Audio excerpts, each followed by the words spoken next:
ladies and gentlemen, now listen, there's no script, no nothing. I'm gonna show y'all how I went from being a controller player all the way to being a full-time, full-on keyboard and mouse player in 10 minutes. Maybe. If I go further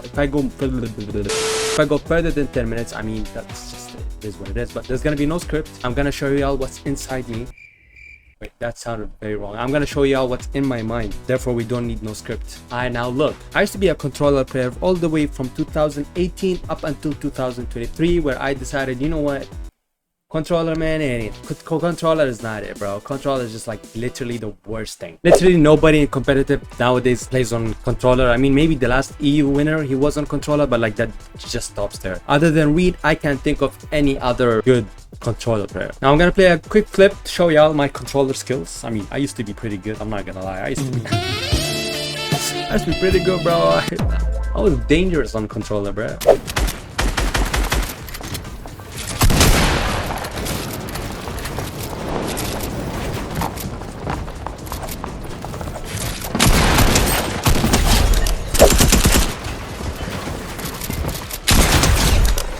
But eventually, after some time, I mean, I used to not play on paddles. I never played on claw. I used to just have the normal grip. And honestly, after some point, it just got really tough. I mean, it's almost impossible to be able to compete on controller. It's really tough. And let me just say, it was honestly the best decision I've ever made. It was literally the best decision I've ever made. That thing changed me. Now I reached a level where I'm literally way better than I was on controller, like way better. Alright, so for this video, I'm gonna go through 5 tips, with the last tip being what I think is literally the best way to improve on keyboard and mouse. So make sure you watch until the end of the video. Alright, now before going into the tips, one thing I would like to mention is peripherals. Peripherals? Is that, bro? I always struggle saying that thing, bro. Peripheral. Alright, now first of all, I gotta say one of the negative things about being a keyboard and mouse player is that you're gonna need to spend some space. You know what I mean? Now, obviously, when you're on a controller, you just need to buy one controller, but on keyboard and mouse, you need to buy a keyboard and you need to buy a mouse. Now, also, these keyboard and the mouse, they have to be pretty good as well. You can't just use any freaking $5 keyboard and think you're gonna be like Peterbot or something. That's just not gonna work. Now, there's gonna be some cheap options that you're gonna find online, which will give you low price and good quality. I mean, I'm personally using the Royal Clutch. Yeah, I'm broke. I'm broke. Okay, nobody's subscribing, bro. Nobody's subscribing to me, bro.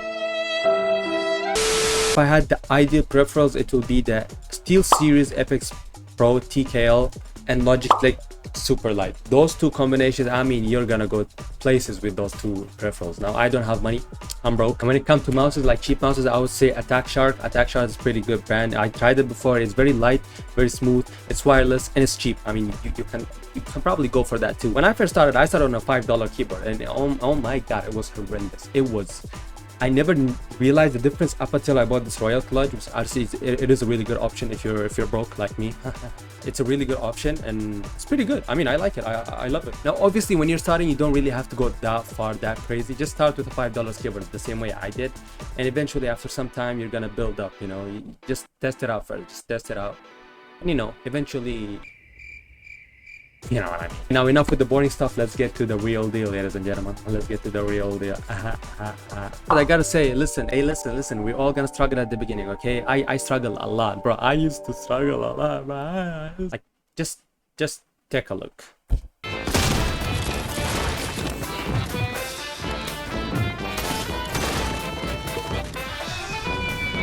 Yep, y'all see that? And then I do have this clip where I got my first elimination and I was really proud of it, and I still have the clip till this day.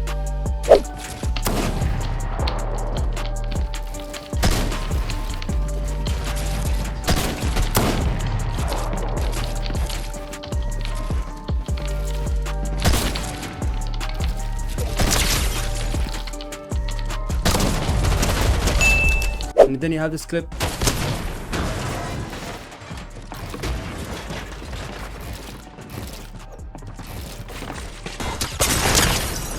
You can see that I've managed to no, but actually you can see like I became less shaky. I become more confident with the edits. Obviously, I'm playing on a high ping, so I mean, I'm gonna be slow regardless, but you can see that there was some crazy improvement there, and I'm pretty sure there's more actually. Wait, I think this might be one, honestly. What is this? Okay, okay, me, okay, okay, I'm cooking. Hello. Hello?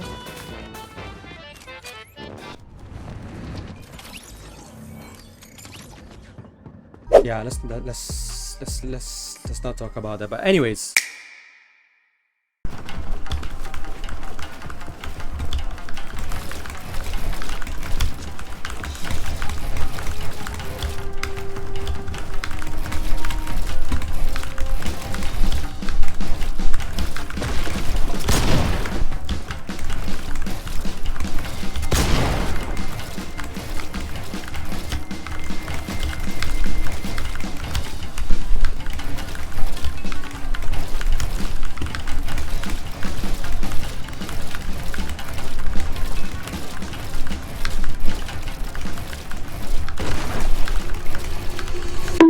you can see there has been a lot of improvement. Know what I mean? But yeah, let's get. Alright, now first and foremost, keybinds. I'm gonna talk about the keybinds first. The sense, we're gonna be talking about the sense a bit later after the keybinds. Keybinds is the most important one. Now look, we're literally all different. We all have different finger sizes. We all have different finger lengths and whatever. So this is really, I think, as much as boring as it sounds, you genuinely have to test it out. I mean, there was a point where I used to place my floor with V. I tried V a lot and then it just did not work out. That's why I switched back to R, you know, and then I tried C as well. C did not really work out with me, and then I switched back to R. Same thing with sprinting. Everyone almost sprints with shift. I couldn't. My pinky nails is a freaking mother. So freaking annoying, bro. It's useless. It doesn't work. It doesn't function for. Thank God we're on keyboard and mouse. You can have many other options. So mine, I'm using the caps lock. Caps work very fine for me. And then I use the shift for cones. It works pretty well with the cones. This thing doesn't work with print at all. I don't know why. I mean, you can ask it, but it doesn't seem to be responding to me. Anyways, I'm grateful for my pinkies. I have my walls on the two sides button on my mouse. I have my floor on R, and I have my traps on T. I don't really use traps much, but it's one thing that you're gonna have to experiment because we're literally all different. There's absolutely nothing such as an ideal keybinds. I mean, look at Peripherals, which is like the best player in the game, have the worst keybinds possible. That guy is on some freaky shit. I use 1 for my AR, I use 3 for my shotgun, and I use 4 for the other sides and whatever, and I use 2 for mobility. Now when it comes to sensitivity, now hear me out. I would say sensitivity is also based on personal preference. However, what I noticed that a lot of players use somewhere between 6 and 7. Now obviously it depends. If you have a big mouse space, I would say go for a small number. I mean, you don't really need to have a high sense. Yeah, it feels good because I used to be a high sense player. I used to play on 9. It feels good. I feel fast, but what you would notice is that you're not really consistent. On a slower sense, you can be more consistent with your build, especially if you're someone on high ping like me. So I would say if you have a bit of a bigger mouse space, I would definitely go for somewhere around 6 and 7. I think it's the sweet spot. I mean, I think Veno uses this. Peripherals uses this sense as well. If I'm not wrong, I think Queasy uses it as well, and Clicks also uses it somewhere around these numbers. Point is, I think consistency is more important than speed, so I would go for a lower sense for sure. First and foremost, when you start on keyboard and mouse, one thing I'm definitely sure you're gonna struggle with is the WASD movement. That thing is insane, especially if you're someone who never played on keyboard and mouse before. This is gonna be the most painful thing like ever. It was so painful for me, bro, but it's okay. It gets better. Don't worry, I'm gonna teach you. I got you. One thing I did to fix that is I've always came to a normal creative map. I built a box right here. Just this cute little box, right? You go outside the box, and then you imagine yourself trying to break into this box. You know what I mean?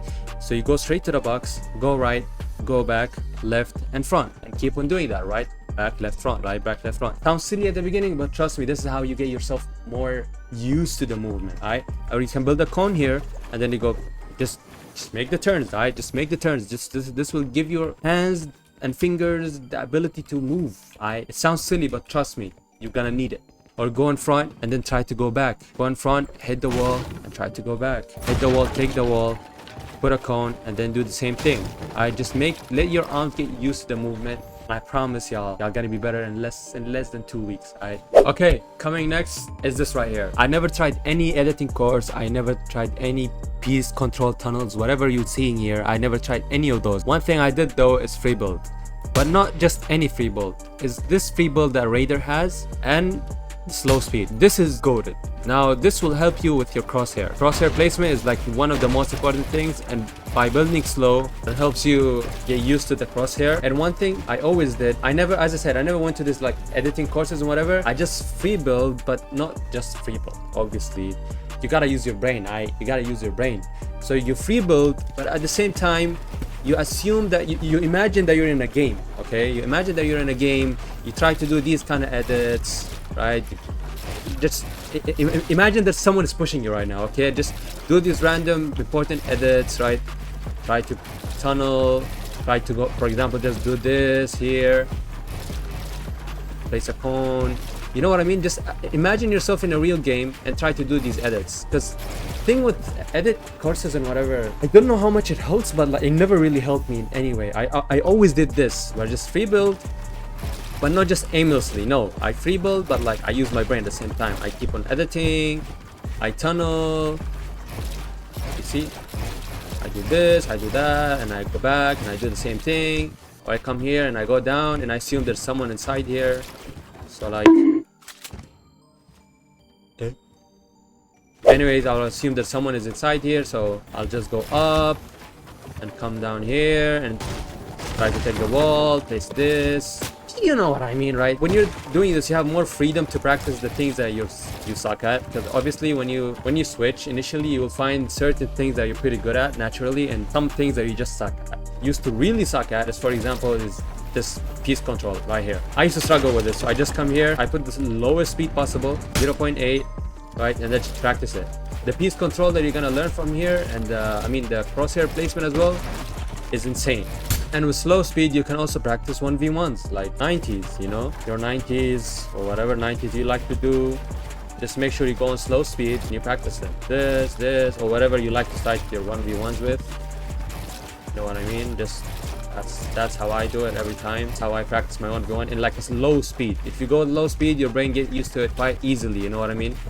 It's the same thing when you're learning a dance move, right? You gotta go slow first and then you go fast. This is how it always is, and this is how it always gonna be. And of course, after sometimes you can go to normal speed, or you can go to the fastest speed, honestly, and then you practice with fast speed. Later on in the future, you can do this as well. I think it will help your reaction time and whatever there is, right? So yeah, that's what I like about this timing thing. I mean, you go slow to learn your crosshair, and then you start going fast to make yourself adapt to like fast situations, you know what I mean, where you have to react quite quick. Okay, one other thing I'll put effort into is the peak shots or aim. I won't focus too much on far range aim, because honestly that's a bit of RNG, especially with the bloom that we have, right? And if you're someone who wants to switch pretty quick, I wouldn't put too much emphasis on it. You can just practice like while you're like in game, or you can do some Kovacs or whatever, or you can find maps for it. What I would say is important is the peak shots. It's really important. So you go here, even ground, right? This thing where you edit. See, I missed. You shoot. Alright, you edit, you shoot. Learn how to peek. And this will teach you editing and peeking at the same time. Alright, so you do this. Maybe you open a window. Switch it up every time, switch it up every now and then. Or maybe you do this. Ha! You know what I mean? Ha! And then you go back here, you go for high ground. Oh, it's down here. Alright. You do that. You learn how to peek from the upper high ground. I suck at it, but you know what I mean, right? I think this is really one of the best maps to me personally, honestly.